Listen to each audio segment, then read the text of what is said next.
Welcome to the Fixed Medical Group podcast. My name is Dr. Sam Wagg, and I'm joined by my co-host, Dr. Patrick Cucarola, and we are back to help people live happy, healthy lives. We want to continue our conversation from last week, which was detox. This week, we're going to dive into detoxing specifically from sugar. Pat, is that a good idea for us to do? Yeah, it's a pretty big one, I would say. So sugar is one of the number one inflammatory causers that are very common, especially in our more Americanized diet. We want to first go through what's bad about that, what is negative about sugar, and why is it something that people should avoid. It's just like that question I asked Patrick. I think it's kind of common knowledge, at least if you had to say yes or no, is it bad? But we don't really know why or what does bad mean for us? What's it causing? So we want to dive into some of these things. Patrick, in your definition or how you think about it, what's bad about sugar to you, or what makes it bad? Biggest thing is not even the scientific part. It's everywhere. So even if it's just barely bad, it's constantly around us and it's constantly inflaming us, and we can grab it over here. It's in our drinks. I mean, there's even like waters that have sugar in them for some reason. And so You're just constantly indulging in sugar. So that little bad, even though it's more than little bad, just builds up and your body never gets a break. The other part is it's just inflammatory. There's nothing good about it for our body. It's not natural or in any way, and it just causes so many problems. Linked to every single disease you can think of, you can find somehow that sugar is affecting it. So why is it in our life? Right. And it really is in everything. It's very common. A couple of things that Pat said that I want to touch on is if you're thinking, because Pat mentioned like regular sugar versus like a fruit juice, or it being a different type of sugar, right? There's a lot of different things that we'll see on a nutritional label. It might say dried beet sugar. It might say cane sugar. It might say fruit sugar, kiwi. They can be extracted from a lot of different things, but just understand that at the end of the day, that becomes glucose in your body, and that's how it's affecting us. So just keep that in mind as we go through this information, because the source isn't so... it doesn't matter quite as much. It's still creating that impact. So as Pat said, it creates inflammation. We talked about this a couple podcasts ago on nutrition, about ultimately our body has three main sources of fuel. It can use our carbohydrates, which are that fast fuel that we want to burn when we're running, when we're doing our weightlifting, or you need energy quickly because it breaks down really fast, but it burns really fast. So it's like paper on the fire. Yeah, it's like, why is dessert so famous at the end of your dinner before you go into bed? You don't need that fast sugar. You're literally going to go to sleep. You don't need to be awake and like energized. You're not burning any calories while you're just laying in bed watching Netflix and then falling asleep. Yeah, and we'll get into more of how do you enjoy those things. And then the other fuel sources are protein is used to rebuild our body, and then your fat is used for a lot of the processes inside of our body, the coating of our cells, and also the things that go on inside of our brain. So I want to kind of put that out there first, that we need carbohydrates, but we don't need sugar, nowhere near the amount that we get. When we do, the reason I want to bring this up about the different sources is, fruit itself, like eating a whole fruit, is different. But the way that impacts you, it still is impacting you, and it affects your blood sugar. It just affects it different when we take it in that method. So there are sugars that occur naturally, but for the most part, we're talking about added sugar and eliminating that. So one thing that is definitely negative, and as Patrick said, it's in a lot of our foods, big part is soda or a liquid like sugary beverages. And the reason that's so negative is you can take down so much more in that beverage. Think of just juicing, right? You can put quite a bit of fruit and get it into like a 12-ounce smoothie. And the amount of time it takes you to drink that, there's no way you could physically eat all those fruits in that given time. So simply on that perspective, you're taking something that caloric like density and changing it into like kind of a molecule that's going to be received differently. And now you're just overloading your body. It's just like Patrick's capable of eating a breakfast, lunch, and a dinner. But if I served him all those meals in a 10-minute period, it's like he's not capable of that. And that would totally change how he feels if you had that big intake. So this is where sugar is so negative. An average can of soda has about 52 grams. That's crazy. That's a lot. That is, it equates to about 10% of your caloric intake for a day. Yeah, if you just looked at 52 grams of sugar just on a plate, you would just be like, ugh, that's a lot. But then you look at a can of soda, you're like, oh, I could put down 3 of those. Yeah, and a lot faster, easier to do that than it is to sit and eat. So I want to talk about some of the other things that are really negative. One of them hormonally that people don't think about as much, but when we eat sugar, it actually decreases the release of a hormone that's called leptin. And what that does is it kind of signals to our body that we're full. So if you have that soda and that sugar is kind of signaling that, you can see how now that soda kind of leads to you eating more. And these sugary beverages, like all your fast food chains, it's like, well, number one, they make a lot of money off those beverages with the markups, but it's a great way to entice those people to eat a lot more as they add that. Yeah, 100%. So people that like to, if they aren't that hungry, like I know around like Thanksgiving, there's so many different treats. Some people start nibbling on some of those sweets, and then all of a sudden they're like, oh, wow, I actually could take down a full meal. It's because they're stimulating their body to actually feel hungry instead of that satiety, that feeling full feeling. Right. So we create kind of a dysregulation between those hormones. The other thing, like Pat said, you take down that little bit of sugar, or you're like nibbling. So say you're at like a Christmas party and they put out a plate of cookies and you have like one cookie. Well, now, when we kind of dysregulate that leptin response, you have a little bit of sugar. Like we said, that's a fast burning fuel. So it's that little bit of paper on the fire, burns up really quick. Now your body's like, hey, more paper, that burned out. And you start like eating. And over time, this is how we can take down so much more calorically. Mm-hmm. And then it goes back to like breakfast. A lot of breakfast foods are just sugar laden, your cereals, your pancakes with syrup, all these crepes and everything. So the first meal of the day, you're now messing with your hormones and that leptin. And so now you had breakfast. You're like, all right, I'm full. But an hour later, you're like, I could have lunch now. Your body's in that dysregulation that you're talking about. So you just want more, and it just builds. It's a gateway drug. Right? Yeah, it is. So we've talked about the speed. It's negative when we do these getting sugar in beverages because you get it too fast. Well, what we were just saying with that sugar example or the cookie example is when you do that, yeah, your body wants more fuel, but you're not going out and running or burning this off. So we reach our capacity. I don't remember this off the top of my head, but how many grams we can store in our liver and all your muscles. Once you hit that capacity of storage, now it has to be stored as fat. And there's an example of kind of imagine like a train going down the track and you have that guy in the front pumping in the coal to keep the train going. But now imagine they're going at the same speed and you're just getting more and more coal. They're like, we got a delivery. And that guy's like, I cannot put any more coal in this fire any faster. And this is ultimately what leads to weight gain is that coal gets stored. Basically, imagine that train had one train itself that just was storage, right? And that would continue to grow with stored energy because that's all that fat is. And as we said in our nutrition talk, it's just about getting into the right phase to burn what we have and burn that stored fuel. Yeah, I always use the analogy of a bank account. Like you're storing up your bank account and all of a sudden that bank can't take some more. So now you need to add more fat or another bank and it just grows from there. And that's good in real life to have multiple bank accounts that are full. But when it comes to our obesity epidemic, that's not a good thing. You don't want to keep adding to it. Yeah. So we need to learn how to access that stored fuel, but also not to continually just like overload. I want to talk about some cosmetic things that aren't weight gain. So Patrick, let's go back. We're already just talking about hormones. So we talked about leptin in regards to like satiety or feeling full, but the other one is insulin. Like diabetes is just prevalent, running wild right now. And you mentioned the American diet. Well, it's not just America.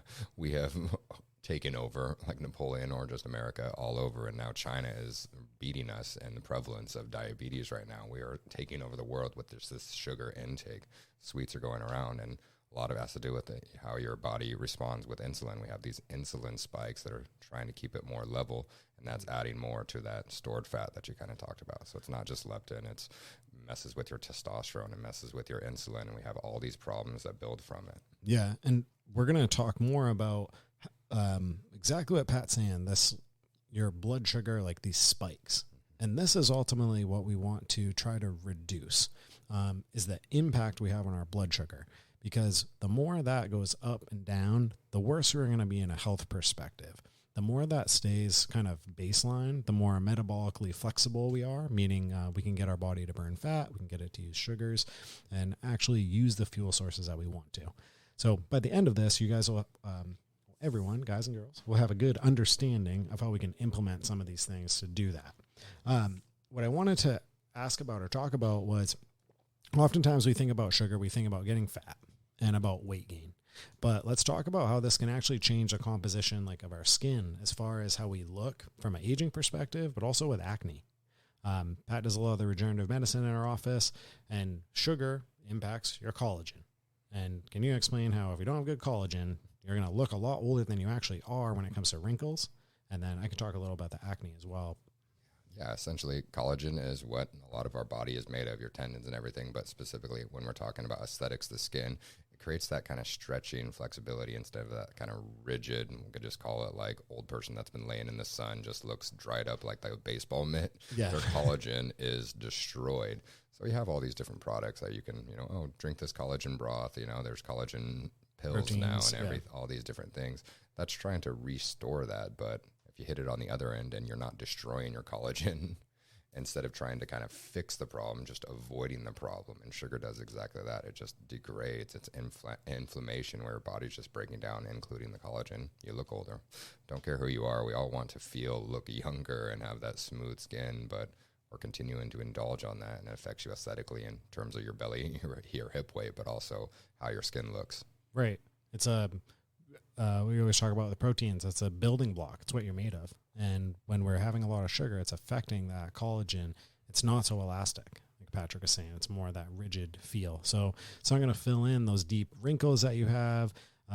It's going to really accelerate that aging process. So there's been a lot of things, not just what we look like from our skin, but our actual, what they call cellular aging.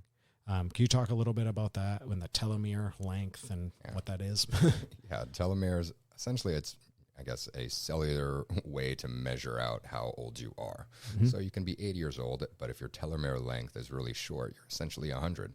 You could be 20 years old and you could be actually an 80-year-old based on that measurement. So, but on the reverse side of things, you could be, we'll just keep throwing out random numbers, but you could be 6 years old, but telomere length or your biological aging could be in the 30s based on that, how you're taking care of yourself. Yeah, so essentially, does your external hardware, the amount of time you've been on this earth, match up with how you've internally aged? Like, are your cells that same age? Yeah. And a way we can dictate this is what Pat said, that telomere length.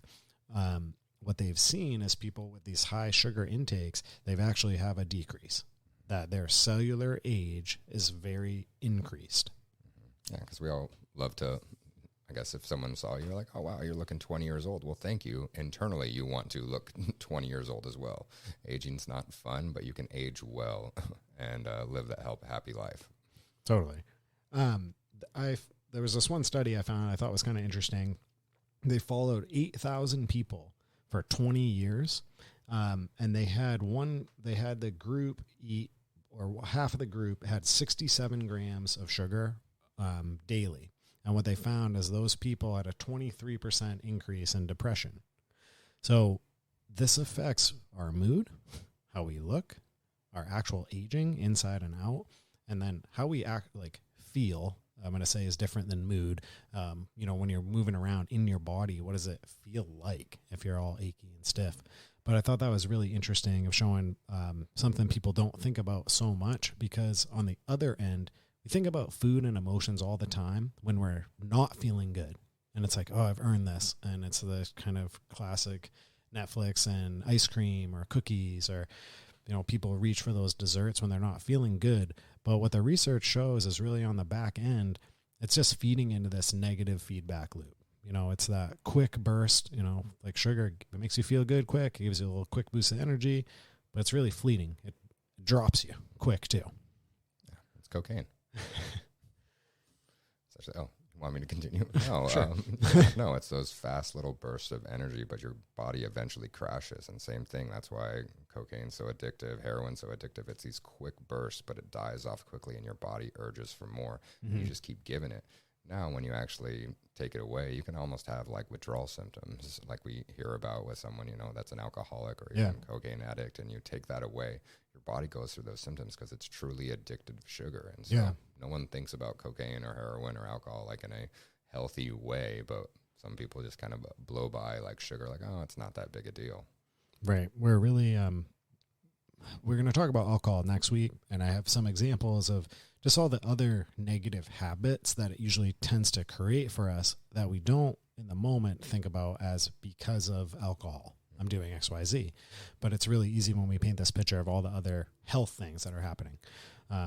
With sugar, that's a great way to put it. It is this immediate response because both sugar and alcohol, they can make us feel better in the moment, but ultimately it's putting us further away from the goal that we're probably chasing that would create that like long lasting feeling good. But it also creates this negative feedback loop where you're wanting that thing again. It's like, woo, I deserve this. I earned this because you remember last time you did it, you felt good. And our body wants us to feel good. So it leads back to those things. It just doesn't always sort out what's a detriment long-term and what isn't. I want to get into some of the strategies that we can use to mitigate this. Of course, going cold turkey is our number one for most things. When we say it's bad, we don't want to do it. But we totally understand, just like Patrick said in the very beginning, sugar's everywhere. And having a zero sugar life, it's pretty hard. To be honest, I try to eat almost no sugar, and it's difficult, even though I'm looking at the labels all the time. But to completely avoid it in our life is not that easy. And I don't want people to never have whole fruits or anything like that either. So it's not that we're trying to completely eliminate, but we want to understand what it's creating response-wise in our body and how we can be mindful of this. Yeah. It's just about like when you are thinking about trying to get rid of it completely, it's being aware of it. You are checking labels, not obsessing about it unless we really need to go through a big sugar detox. But in your general life that you're going to carry forward, it's just being aware of how much you're intaking. So you're looking at labels like even ketchup. There's so many added sugars to ketchup, those simple things that you don't think about. So if you're aware of those, you can be in more control, and it's not, I guess, taking too much from your life. It's actually adding to it, and you can still enjoy it without being through this like huge like detox kind of program. Exactly. First step, just recognition. We talked about this with nutrition. We gave out a couple tips, and we said start by going no sugar. And we need to start to build that habit. Look at the label, look at the sugars, and then see underneath added sugars. Because if there are some sugar on there, but then the added sugar is zero. I'll give you an example, which is kombucha. There's a brand, GT's. If you look at the label, you'll see that it says 16 grams of sugar. But that if you look right underneath that where it says total added sugar, it's zero. If you go down in the ingredients, you'll see that the sugar is just from kiwi juice. So that's a lot different than another kombucha brand itself could be 16 grams. I could look at the added sugar and I could say 16 grams. And then I could go down and see that it's cane sugar. Where I don't really want that. I'm okay with that fruit juice source, but being aware of where's this coming from.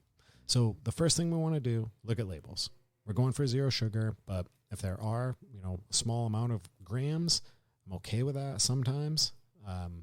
I think for most people, we tell our clients we want to be 25 grams or less in the day because that allows people to take in some fruits as well, but be mindful of which ones have a high fructose content and which ones are a little bit lower. Yeah, and it gives people a little, like some kind of a goal, and some days they're going to be a little bit over it.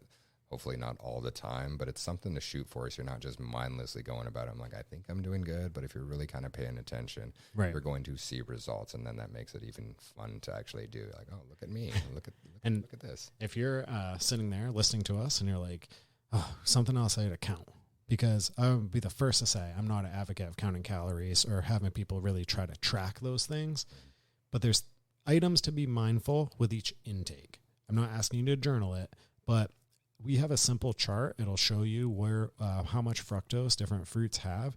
And by looking at that, you'll probably easily pick out the 5 fruits that you eat. And then it gives you a good ballpark of like, okay, if I have a handful of blueberries, if I have this, puts me right around 25. That's usually what I take in. That's fine. Unless you have a big fluctuation from that, you don't need to recalculate anything. But that gives you a good idea. Yeah. It's just kind of that general goal where you don't have to hit it right on the dot. I'm like, oh shoot, I'm at 24.5. No. Right. Just going about it, and you're just aware of it is the biggest thing. Being mindful and aware of your situation. And And by looking at those labels, you might find out something where it's like, oh man, I thought this was like a good smoothie I was getting. You're like, holy shit, like, this is worse than a soda, 60 grams of sugar. And that can definitely happen. So that's the first part, is looking at our labels and determining what's in it, right? We got to know. The second one, and this is from a book, it's called Glucose Revolution. And this is really, these next tips that we're going to give are a lot about balancing your blood sugar, or trying to mitigate the spike that happens. Because ultimately that's the big negative in our health, is when we have a huge spike and then it drops. Anybody that's diabetic totally understand, trying to time out these spikes, rebounds, and like balance your insulin. If you're type 1, they know that is definitely a challenge, and you're trying to avoid what you feel like on those peaks and valleys. So these tips are to help mitigate that. The first one is there's an order that we can eat our foods in that's more beneficial to us. So when we eat our foods, as we've talked about sugar this whole time, glucose, that immediately impacts our blood sugar. Those are really small molecules when they get broken down, so they can move around really fast in our system. On the other end of that spectrum are your veggies and like your fiber. That gets broken down very slow. So when we eat, we want to have our veggies and our fiber first, our protein and our fat second, and then our carbs last. So it might sound a little unorthodox, but it's not asking you to eat anything different. But if I went out and had an Italian dinner, and first off, if there's bread on the table, I'm going to choose just not to eat it in the beginning. But then when the entree comes out, let's pretend I just got pasta and broccoli. I'm going to eat the broccoli first. And then after, say there's a protein in it as well. It's like pasta and chicken, pasta or steak, whatever. I would eat the broccoli first, and then we can have a couple bites of the chicken or the steak maybe by itself, and then just eat the meal as it is. Have your pasta, and then at the end, add some butter to the bread, have the bread. Having that same exact meal, but doing it in that order, is going to vastly change how much of an impact that is on my blood sugar versus having the bread right when it came out. Because what's going to happen? That bread is like 2 or 3 bites. So you're going to have a little bit, and then before your food even comes out, you're like, man, I'm even hungrier than when we sat down. It's like you're already experienced that spike. So just by changing that order, a little bit of patience makes a huge difference. And when you think about it, going back to a satiety kind of thing, when you're eating those carbs or those sugars in the beginning, you're now going to want more and more and more. So now even if you eat all your broccoli, you're still hungry and building up. So it's not just we're focusing on the insulin spikes right now, but also just how much calories you are going to overall intake when you do it in that reverse order than what you just said. Right. When you're having your high fibers, those are more satiating. You're filling yourself up, and broccoli, it's going to, I guess, kind of build up, even if you just think mechanically in your stomach. Yeah. You're starting to get full just that way. So now when you're moving through that, you're not at the end of the meal like, oh, I'm still hungry. It's a different way that your body's going to have, It's intake. Just, that composition. Instead of those calories by itself, you can think about this example like 2 different ways. But like Pat said, mechanically, almost that broccoli is like filling up, right? When you eat the carbohydrates, regardless of what it is, once it breaks down, carbs are really like a small molecule in comparison. So imagine a funnel, and at the bottom is like your stomach, and we're just dropping stuff in. Well, if we drop in those big pieces first, like put in the fiber, that's big. It's like creating a base layer, and then your protein and fat, another base layer. And now those small pieces, when you go to sprinkle, some of it makes it through, but not near as much. So it's not affecting your blood glucose the same way, even though you're taking in the same nutrition. So there's like a lot of little hacks for that too. I really recommend that Glucose Revolution. It's a great book. There's an Instagram account. It's called the Glucose Goddess. There's a lot of these little tips that even some of the other sugar ones that we've shared. And you'll get to also see some good like graphic representations of the differences in food. But even an example they use a lot is eating like a tuna fish sandwich. The difference of deconstructing it. So taking it apart, eating the lettuce first, having the actual tuna salad, and then eating your pieces of bread. Now, that sounds different, but if that made you lose 10, 15 pounds at the end of the year for eating the same food but changing the order, it's really powerful. So the other one that's really, really easy is using apple cider vinegar. This is one we coach all of our clients as they go through our restart program. We call it our cranberry cocktail, but it's cranberry juice, little apple cider vinegar. And what this does is it really reduces the impact of any food coming in on the blood sugar. Easy to do. Just a tablespoon with 8 ounces of water. Pretty simple. Fun tip. don't take it like a shot. I try to do that a few times, just in a crunch in the morning. I'm like, okay, got to do this. And it is very vinegary and it can burn a little bit. So I definitely use water. It's the biggest tip you can take away for today. Yeah, it'll get you. Even some people even recommend using a straw so it's not harsh like on your teeth all the time. There is a difference from that like apple cider vinegar, something more acidic than I just had on the tip of my tongue. The other type of vinegar. It'll come back to me. Anyways. Once the show's over. Show's over. Me and Pat will talk about it.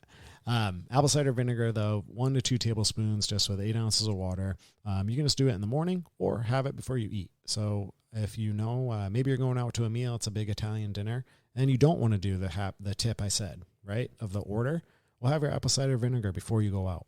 Or before you leave your house, have some greens. Make a little salad at your house and use a vinaigrette dressing.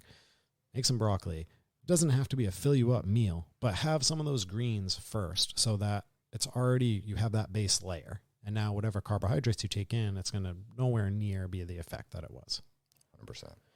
100%. Last tip we want to talk about is actually exercise. Shocker that there's one when it comes to changing weight. Dun, dun, dun. No, exercise, really? It's good for you and it helps? This one's pretty cool. So when we eat, I want you to do some exercise after. This can be either 10 minutes of activity. So either 10 minutes of walking or roughly you can do about 30 squats. So air squats, you can do like push-ups against the wall, just some activity. And ultimately, when we have that big blood sugar spike, and we're going back to our train example of the guy shoveling the coal, we're bringing that more energy. Either we can store it or we can burn it. And when you have a meal, within 90 minutes of that meal, because that's about when we get our peak or the peak of the spike, if you're to exercise, that's telling your body that, hey, we're going to use this energy. And it actually turns up your body's ability to utilize it. So energy in our body is called ATP. Imagine in that the train, it's like they just went in there and they grew that fire a little bit, or they notched it up. So we're able to get more coal in the fire and burn it more efficiently. So right after we eat, when possible, going for the walk for 10 minutes, but if not, 30 air squats, or just doing something to move your body. Yeah. And then, so not only does that help just with the insulin spike, but also you're ramping up your metabolism just by getting moving. So over the long term, over the next few hours, that's also continuing to burn those calories that you just input into your body. Yeah. And so, there's plenty. I mean, we can go down the line for different reasons why exercise is good for you. But yeah, specifically just when it comes to the insulin spike, which is a hormone, all the other hormones that are going to affect your metabolism, and just makes it it's going to be a smoother ride afterwards. Something I was going to say. Another tip of the tongue. I forgot. Yeah, tip of the tongue. Man, a lot of them living there. Anyways, so let's summarize really quick. Sugar's bad. Yeah, pretty much that's a summary. Like we talked about in nutrition, anything that creates inflammation is really bad. All the primary causes of death in our country, the top ones, the root cause is all inflammation. So removing sugar is one way that we can make a really, really big impact. The couple things that we went through as far as tips, we're changing the order that you eat your food. So having your fiber first and your veggies, your protein and fat, and then your carbohydrates last. Apple cider vinegar before you eat. You can do that up to 3 times a day, but just before your meals, tablespoon or 2, 8 ounces of water. And then the last thing we said was exercising after you eat, at least within 90 minutes. It can be as soon as you put down your fork, or it can be within that 90-minute period, whether that's a walk outside or just doing some activity. That's how we can get that energy to actually be mobilized, to be used by your muscles, and to turn up your ability to use it. And like Pat was saying, we get an awesome metabolic effect if we continue to burn more fat after that as well. Yeah, and then the other bonus is because you don't get that drastic insulin spike up and then down, you don't feel down. So if you're having, after lunch, before you go back to work and you go for that little walk, you're not getting those afternoon like, oh man, I am dead. How am I going to be productive? I just want to nap. So you're going to be more productive. Your boss is going to be happy, by the way, too. Yeah, it definitely helps stave off that carb crash, and you're really going to feel like you can actually take in maybe more of these meals that you like to have and find a way to do it where you can utilize the energy and not feel so run down. So that's what we got for you for today for sugar. Next week, we are going to be talking about detoxing from alcohol and giving you some tips there, and we'll get into a lot of the reasons why you should consider doing it. Pat, you have anything to add for today's show? No, not really. Just stay away from sugar. Be aware of it and keep moving for that happy, healthy life. Yeah. If you want a sweet life, kick the sugar. We're looking forward to talking to you next time. This is the Fix Medical Group podcast, and we will be back next week to keep helping you live those happy, healthy lives.